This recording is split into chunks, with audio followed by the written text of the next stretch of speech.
I sincerely apologize to everyone. I don't know what happened with my internet. It cut out. We are gonna have to restart that whole live, ladies and gentlemen. I'm so sorry for the technical difficulty.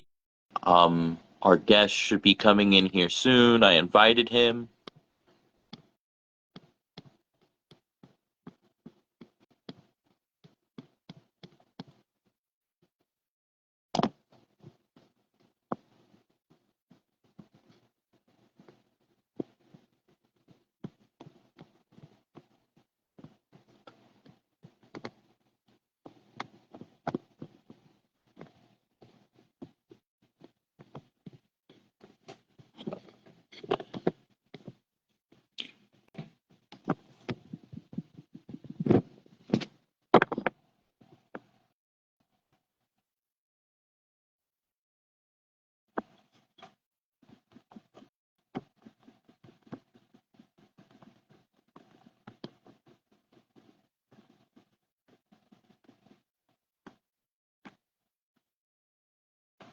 I am sincerely sorry, sir. All right. Um, so it literally cut out everything. If you would like to restart, like, I don't know if you want to repeat it, but I would, I would really like to get that. Like, I really like what you told me. If you're willing to go back to the beginning, are you okay with that? Yeah. Okay, my first, like I said, I apologize. Everything should be fine now. No more problems. If there is, it would be a part two, and it should be a save. But there should be no other issues. Okay. I apologize again. Now you good, man. So you said I want you to please start from where we were talking about IWA from the beginning, like how you said it wasn't just you, it was a whole community. Okay. So basically, like what I was saying, the IWA concept came up. Pretty much just a random conversation amongst me and Daryl Williams. Yes. We had been to like a couple other feds, and the one we was with went on a hiatus or whatever. So we jumped over to another one to kind of get our feet wet with that and help it get off the ground, and then like just random drama pretty much come up. So instead of just standing there and being unhappy, me and him had a conversation, and the concept of IWA came up where we would be just independent wrestlers.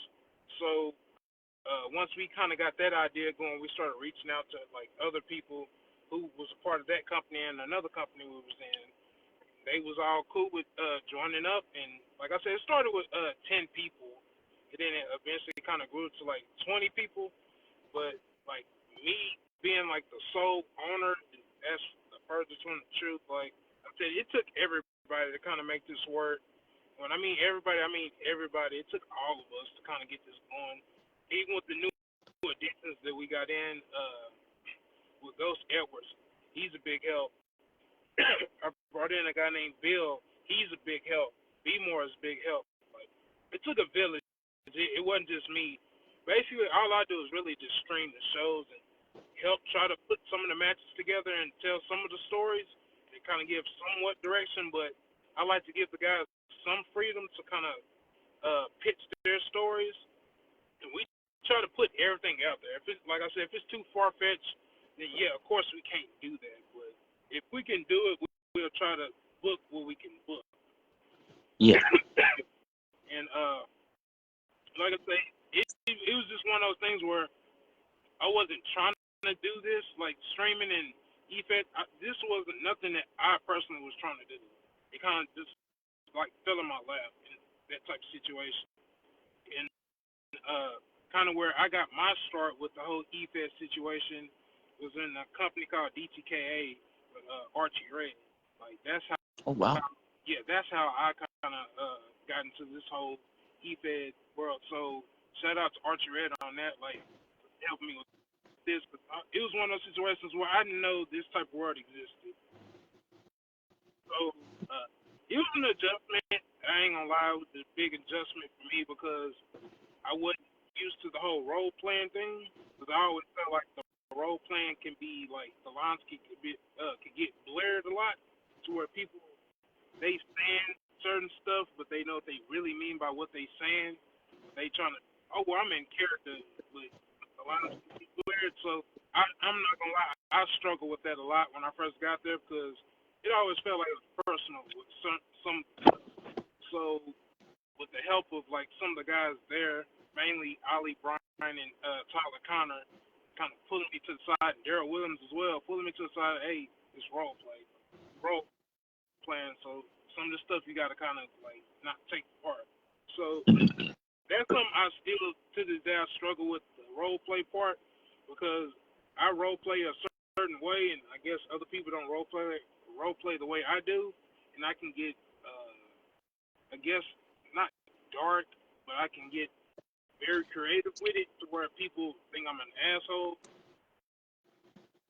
Yeah, I'm working on it though, but running the shows is it's I'm not saying it's easy and I'm not saying it's hard, but from what I was told by like some of the people who do run their own shows, I've seen everything and then some when it comes to like everything I was told about doing this.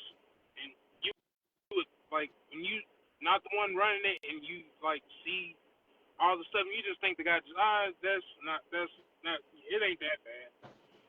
When you're actually doing it for yourself and you just see some of the stuff that you were told, it can be a little like discouraging and it can be a little like kind of a slap in the face, but it's one of those things where you got to keep that mindset where this is literally a hobby. Nobody's being paid, nobody's being forced. You got to look at it as a hobby. If you look at it as a hobby, you won't get pissed off. But if you look at it like from a money standpoint and I'm trying to get rich, not, I think that's where the trouble comes in at. And it's not no shade to nobody. Everybody runs the way they want to run. But I look at it as more of a hobby. I do this just trying to have fun. I'm not looking to make no quick money or nothing like that. And shout out to the ones who are. That's their prerogative, not mine. So Yeah. it's no shade. Everybody run how you want to run. That's your deal, not mine. But yeah. Even with Dragon Pro, they've been a big help to me. I don't know if you're familiar with Shockwave. He's been a big help XWF, as you mentioned. XWF, yeah, he's been a big help to me as well. B. Moore Johnson, AOWE, been a big help to me. It's taken like I said, it took a lot of people to get this to be a thing. Because had it not been for DTK, I don't think this would even be nothing. Because that's what got me started and got me kind of familiar with all this. Because like I said, I didn't even know this type of stuff existed. I thought people just play their own games. I didn't know it was a world. And it can be great and it can be bad depending on how you look at it.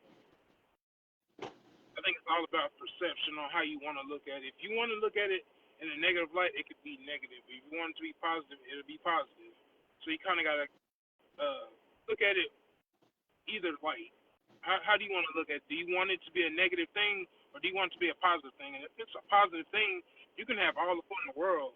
But if you want it to be a negative thing, then your negativity will show and it just make everybody else negative.